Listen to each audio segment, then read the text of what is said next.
In 1969, CTBUH was born to guide the world through a burgeoning era of tall building design and construction. It wasn't just about height, though. It was about a vision. The birth of the council was a group of interested hobbyists who were keen on tall buildings and wanted to come together as a group and share their experiences, and in doing so, improve the state of practice.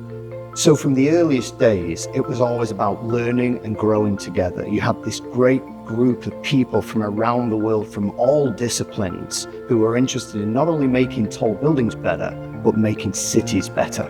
You're with this group of, it's basically all of the rock stars you read about, and they're there.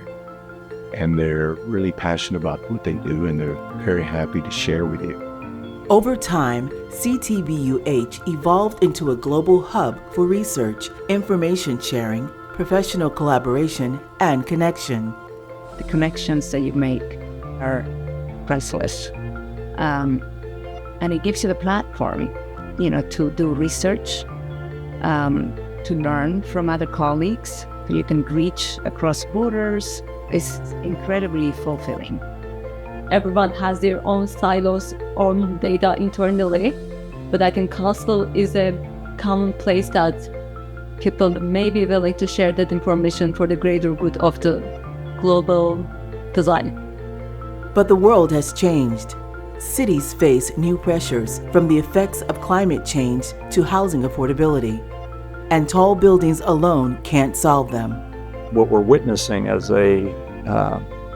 an urban population is a transformation from height as the goal to quality and nuance as the goal. So there's an enormous amount of influence that this council can exert in the future by simply expanding the understanding of basics for the population, and then having kind of state-of-the-art standards by which to measure so that the professional community can compare.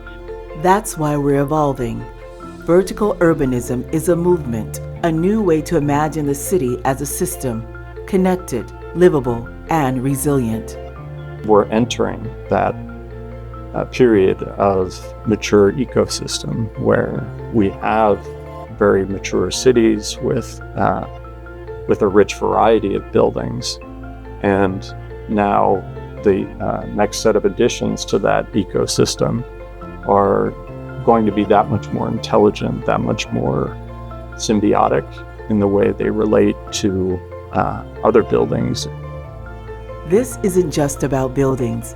It's about improving people's lives in a future we imagine together. The success of buildings now has to do also with how the community enjoys them, how they connect to infrastructure, how the experience of the user is. And with that, there's a new group of people that have a say both in the design and the future and the success of these buildings. The reason why we're here is to chase the knowledge, produce the output, and disseminate best practice. It was the core mission when Lynn Beadle started the whole thing, and it still is. The council provides that nexus where we can come together and collaborate and then build the momentum to make the change. Tall building is also part of the larger system. Greenery is part of the larger system. Density is part of a system. And we have to look at every insertion as part of a system rather than in silos, which is what happens when you just focus on making an iconic tower. So I feel this move to vertical urbanism is excellent. The council is evolving from the skyline down, street level up, and everywhere in between. Join us.